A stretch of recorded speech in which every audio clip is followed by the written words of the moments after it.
Excuse me? Not acknowledging you right now. Oh, okay, sorry. You know, I can't really blame you for being too confused about what you just saw right there, but it was footage of some dude who was walking around the Dallas airport last week and ran into Chris Chan of all people. And so, if you know anything about Chris Chan's story, this is interesting for like a number of reasons. Number one, because he hasn't been on an airplane since he went out and visited his brother Cole Smithy back when he was like, what, 8 or 9 years old. Maybe I'm wrong on that. Don't quote me on that one. I'm not sure the exact age, but it's been a very long time since Chris used air travel. And here he is spotted in Dallas, Texas. And I think what a lot of people will just assume is that he went to Dallas for some reason. And I don't know if that's the case because Dallas is a pretty big hub. You know, you gotta fly in and out of Dallas to get to certain places. And where Chris is in Virginia, you most likely had to fly to Dallas before going somewhere out west. But that's all speculation. Chris could have just went to Dallas for some reason or another, and this was him getting ready to fly back home. And he's back in Virginia right now, and we know that because, well, we'll get to it a little later in the video, but some dude drove by Chris's house, took a picture of him, and Chris was not having that, and he fought back against that guy on Twitter, and the only way he knows how, by showing a picture of that guy's car. But again, we'll get to that. But before we get into that, I want to give a big shout out to the sponsor of today's video, Prize Picks. Ladies and gentlemen, Prize Picks is the most fun I've had, winning up to 100 times my money this basketball season.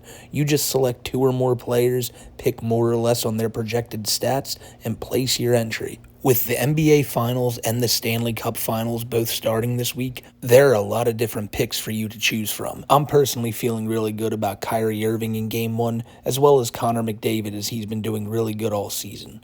And truthfully, from me to you guys, I use this app quite a lot. As you can see on screen, this is an entry that I won back in February, and basketball season has been very kind to me. But you know what the great thing is? Even though basketball and hockey are ending, baseball is in its full swing, and football is going to be starting pretty soon. And you can find all those sports right here on Prize Picks.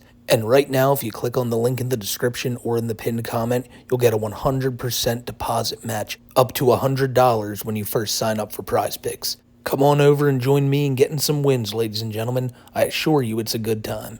And with that being said, thank you again to Prize Picks. Now let's get into the video. In the video that played at the beginning, some random dude must have noticed that Chris was the one sitting there at the airport, so he pulled out his phone, walked on over, and before this poor guy was even able to ask his question, Chris made it known that he was not acknowledging him right now. I'm going to replay that right now in case you guys didn't hear it the first time. Excuse me? Not acknowledging you right now. Oh, okay, sorry.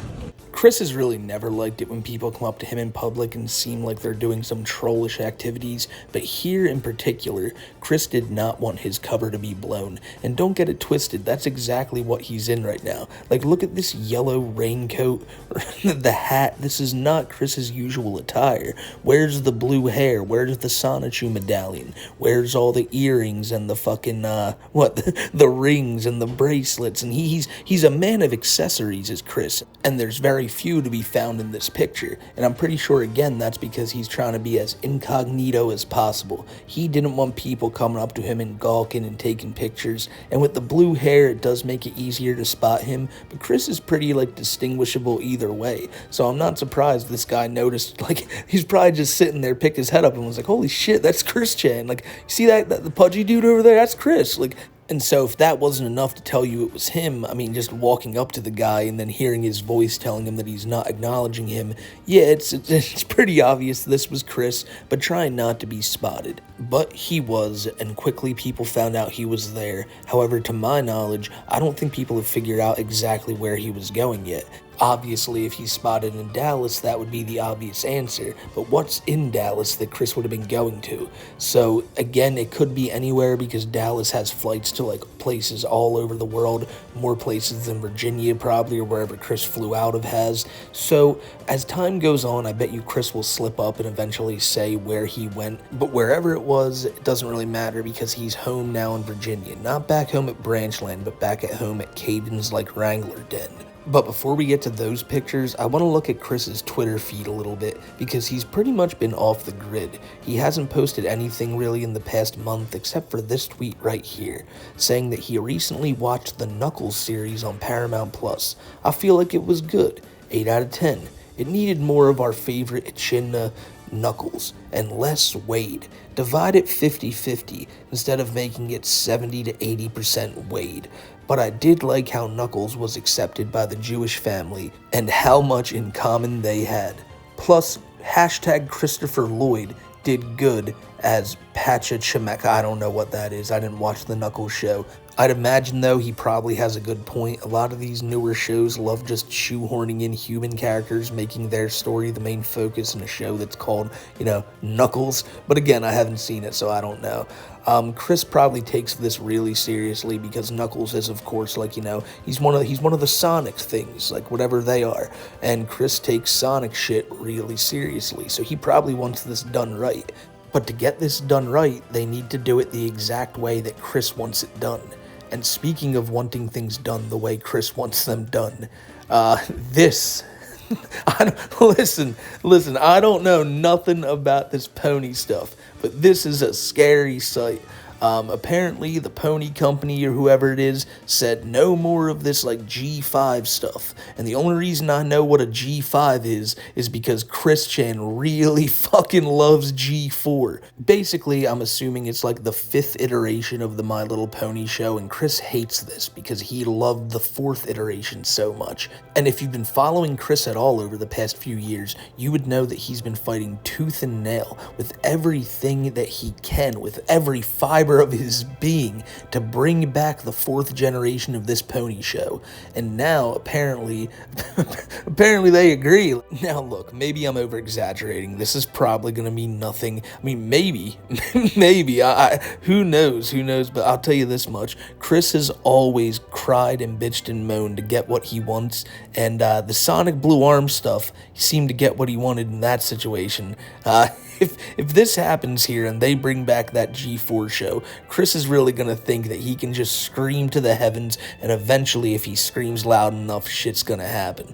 Oh, I also forgot to mention that about a month back, Chris touched on an issue that's going on in Japan, saying that I feel like Japan is going overboard with the laws, yet I do agree with them in regards to certain tourists taking pictures of others without consent, as if the tourists were quote-unquote Bigfoot spotting. I speak from personal experience on that. I wish I could just simply report every single unconsensual photo taken of me that is online, but even the justice system can be wrongfully biased.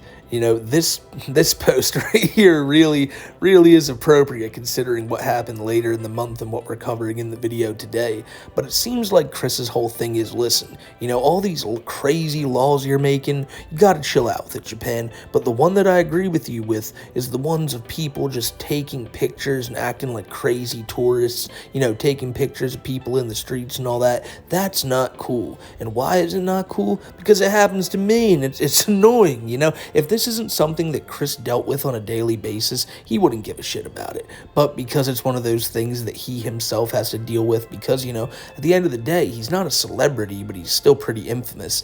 This is a hot button issue for Chris, and I can understand why. It's his personal experiences, but it's just funny to me that, that's the one that he wishes they adopted over here, because he wants to be able to strike everything down on a fucking whim, when that's something he's wanted to do his whole life. When they first took pictures of him at the game place and put them online, I bet you he just wanted to go to Google, tell them, hey, take that down, and he expected it to be done. Why? Because he's the one that's getting pictures taken of him. Now, that was in a private establishment, but if this is happening just in public and all, it's just that's just what happens. People can take pictures of you in public, but it just so happens that people choose to take a lot more photos of Chris than they do anybody else, I bet you that guy at the airport wasn't just going up to every single person he saw being like, hey, I got a question. It's because you're Chris, and again, it sucks, but that's the boat you're in, and it's way too late to jump off ship now. And so, speaking of Bigfoot spottings, just a few days later, some random dude posted these pictures that he took while driving by Chris Chan's house of Chris back in his blue hair, normal look, right out front of the house that he's been suspected of living in, the same house that Caden's name is on. And the story that the dude said was that he saw Chris, did a U-turn, popped around, and took a picture of him in like a gas station parking lot or something. That picture's really pointless because he's just pointing it at one of his mirrors and saying, that's Chris's car back there, and you can barely even tell. The only thing interesting to even come out of these pictures is just that Chris is finally back home, so he feels comfortable enough to dress in his normal clothes, but when he goes out somewhere or travels to a different state, he feels that he needs to completely hide so that nobody can like get pictures of him or whatever, because it's not like he's embarrassed about how he dresses or anything like that. Far from that. He loves going out in public with all his accessories and all that. That would not be the reason he's trying to stay incognito. He clearly didn't want to be seen, and now that he's back in the comfort of his own state, Chris is just back to being normal Chris. And of course, when Chris is back to being normal Chris, the Weens will be back to being normal Weens. So this guy, like I said, went there, took those pictures of Chris, put them online, and I bet you he thought that was the end of it. And that was until a few short days later when Chris Chan put out this tweet, basically putting this guy on blast. To the individual taking the recent pictures of me, we have cameras, and we know what car you drive. We will not release your license plates, but the puzzle pieces were easy to put together. Square mirrors, and that was not even my car in the mirror. Plus, the time you U-turned and took my picture. Point is, I really do not like photos of me being taken without my prior consent, in stores or anywhere, period. I can very well easily go to the proper people, including store management or authorities, with the respective footage and find you.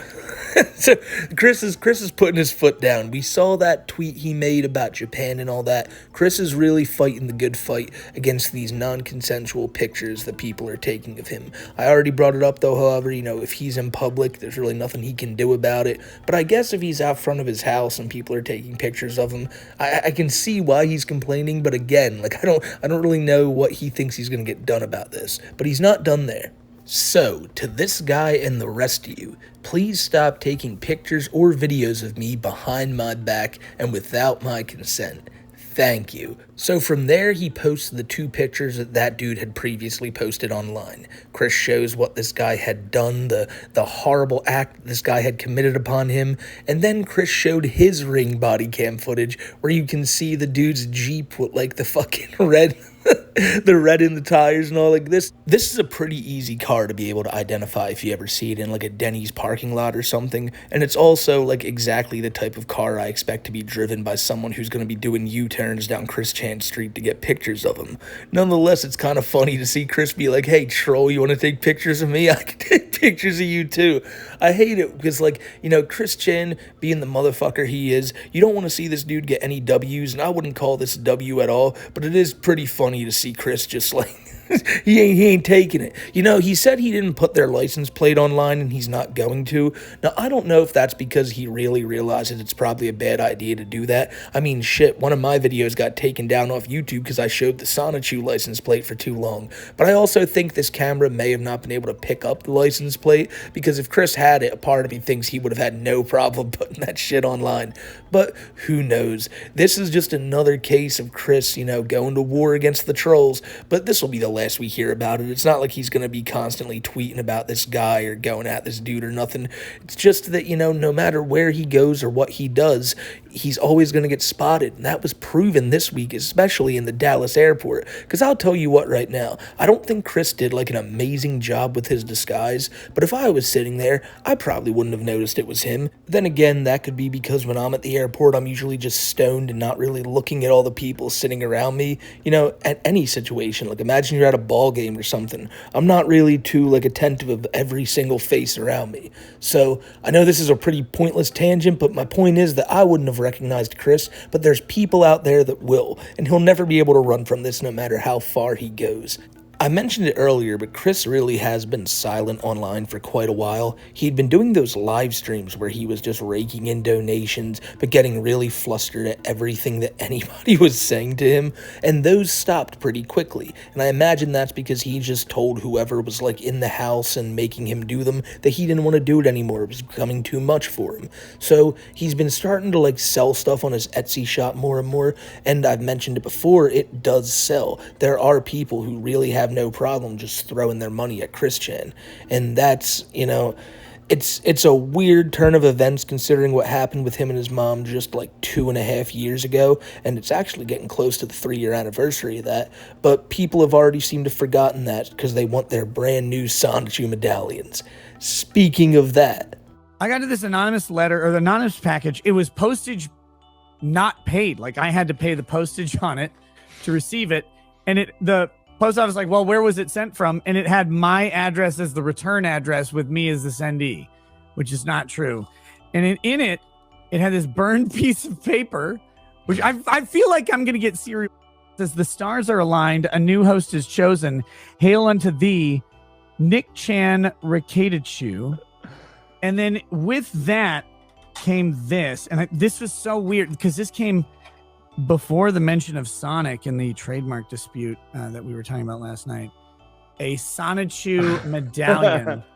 Ladies and gentlemen, this is Nick Rekieta, and if you don't know who he is, just know that he's about to make one of the worst decisions of his life, and that's by putting on one of Chris Chan's cursed Sonichu medallions, because at one time Nick was a respected lawyer here on YouTube, but ever since putting on that wretched medallion, the curse of the lolcow has rubbed off on him worse than it has any other person I've seen before. You see, just a few days ago, Nick was cranking his hog on stream while being blitzed out of his mind. And at this point, people were all laughing, thinking this would be the worst of it. Maybe he'd go to rehab, maybe he'd clean up. And then shortly afterwards, him, his wife, his mistress, who they were swinging with another couple, a friend of his, they all got arrested after an anonymous tip that later was found out to be the pastor of his church went to the police to report alleged child neglect and all this other terrible stuff going on. They allegedly had 4 or 5 kids in the house, all the while they were just focused on swinging with another couple and doing a bunch of drugs. And again, at one point, Nick was a really respected figure on YouTube, and this really isn't no laughing matter. This dude's he's kind of a piece of shit, and everyone involved in this is. But I think it was a really good time to bring this situation up, because I had nowhere else to talk about it than right here, because when that Sonichu medallion goes on, ladies and gentlemen, the curse of the cow ain't coming off. You may be able to take the medallion off, but that Chris Chan curse is never leaving you. And finally, to end the video, I just want to say that if Chris does anything of note, you guys know I'll have you updated on it, but I haven't talked about him in a little while here, so I just wanted to let you guys know what was going on. It's been fun just kind of sitting back, talking about the old Chris Chan stuff, because that's how the channel started, and now we're here, we're over 100,000 subs, and I can't thank you goats enough for sticking by me this whole time, man. It's been one hell of a ride, and we're just going to continue going right here. As for right now, though, Chris has been pretty quiet, as I've mentioned a few times. It doesn't really look like anything of note's going to happen anytime soon, but we are coming up on the 3-year anniversary of Chris doing what he did to Barb, and it's crazy to think that much time has gone by, especially that's when I first started my channel, too. So, it's just wild seeing the years fly, ladies and gentlemen. Until the next time, though, I'm going to get out of here, and I hope you guys all have a safe rest of your day. Until I see you in the next one, stay safe, everybody.